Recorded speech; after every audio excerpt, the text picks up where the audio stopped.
How's it going, my confident bakers? Welcome to another episode of the Principles of Baking series.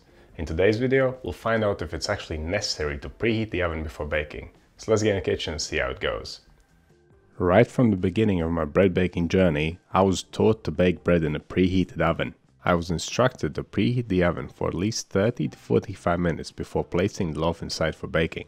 To me it made sense, and I never questioned it until today. So let's see what will happen if we don't preheat the oven before baking. And just to be sure of the results, I will bake 4 different breads, and I'll bake 2 of each. One starting from a cold oven and the second one in a hot oven. The first one will be a sandwich loaf baked in a tin. The second one will be a bull with a nice ear baked in a cast iron pot. The third one will be a focaccia style flatbread. And the fourth will be a set of enriched rolls. With each set of bakes, I'll start with the cold one first, and that is what you are seeing here. I'm only turning the oven on after I've placed the bread inside it. I'll bake them all and then we'll compare them at the end of the video. The first 3 breads were made with the same cold bulk fermented dough, with a hydration of 70%, 1% salt, 2% yeast and 100% white bread flour. I added some eggs, butter and sugar to the final recipe. You can find all the details in the written article below. While I'm making these breads, let me talk about why I made this video. Obviously, homemade bread is far tastier and healthier than store-bought bread. You can make it exactly how you like it and you control which ingredients go in it. But the cost of home baking is not always lower than getting bread from the store. The ingredients may be affordable, but the cost of energy can be as much or even more than the ingredients themselves. Here in the UK, running a home oven for 1 hour can cost from 50p to £1.50, depending on the oven's wattage and the electricity rate. My oven's a piece of crap. It only has one heating element at the top, so I tend to preheat it for at least 45 minutes, and that could cost me around £1 for each bake. I reckon that I have baked around 2,000 loaves in my home oven over the years. That's potentially £2,000 I've spent on preheating alone. And it being bill increasing season, I was eager to finally put a stop to unnecessary spending and energy wasting. So here's the second loaf, going in a cold oven inside the cold cast iron pot. I would have never imagined doing this in the past. It just seems like it shouldn't work very well. Is it really necessary to preheat the oven every time? The short answer is no, but it very much depends on the type of bread that you are baking.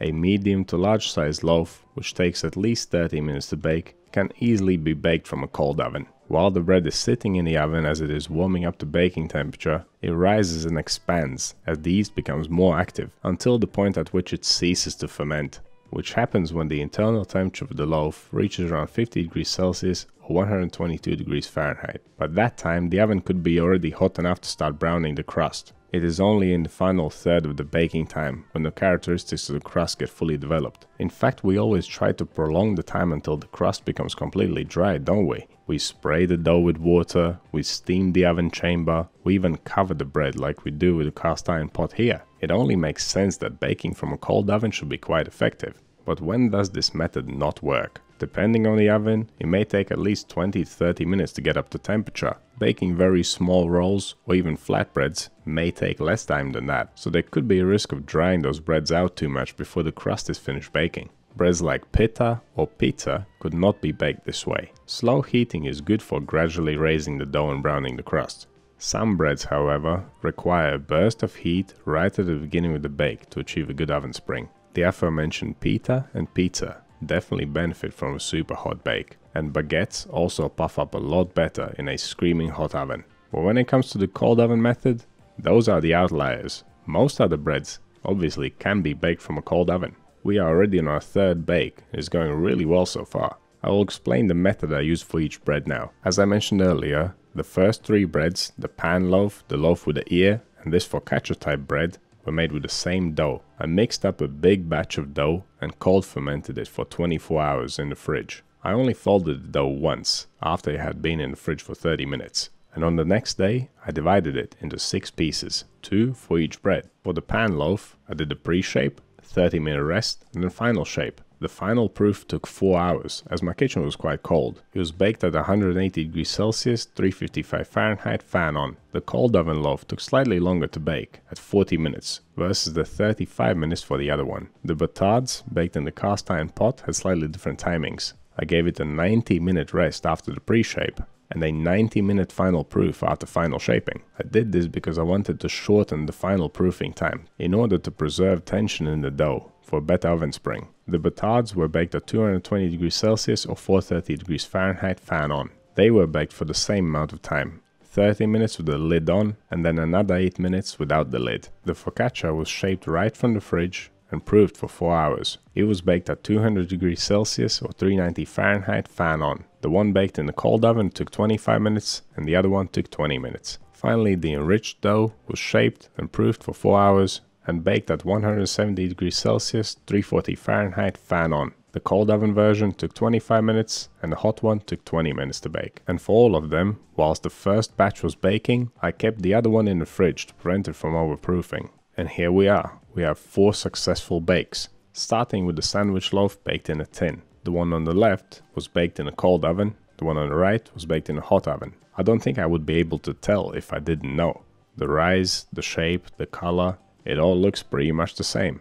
And there is not much difference on the inside either. The first point definitely goes for the cold oven method, as I don't see any advantages for the preheated oven version. Let's move on to the second bake. The cast iron pan breads had some slight differences. The one baked in the preheated oven had a slightly better oven spring. It rose taller instead of spreading out sideways. And the color of the crust is slightly different too. And I think because my oven was still heating up after 30 minutes when I took the lid off, the heating element charred the top of the first bread a little bit more, which may be a problem just in my case and in my crappy oven. So I still want to give the second point to the cold oven method. I think it worked surprisingly well. Let's have a look at our third bake, the focaccia. Just like the first breads, these ones are pretty hard to tell apart. As before, the cold oven one is on the left. I mean, straight off the bat, it's another point for the cold oven method. There was no reason and no benefit for preheating the oven for this bake. The crust is nice and golden on both, on the top and on the bottom. And the crumb is identical too. Of course, the first 3 breads were made using the same dough, but different methods for sure. But for more confirmation, let's look at our enriched rolls. And these also look almost the same as each other. I'm happy to say that this method will change my baking going forward. I don't think that I will bake from a completely cold oven, but I will definitely cut down on the preheating time. 10 to 15 minutes should be more than enough for almost any bake, except for pizza, pita and baguettes and such. Please forget everything I've said about preheating the oven until today. Try this method for yourself. It's surprising and amazing. If you have never tried it, it will surely change your baking forever. So what do you think of these results? And do you preheat your oven before baking?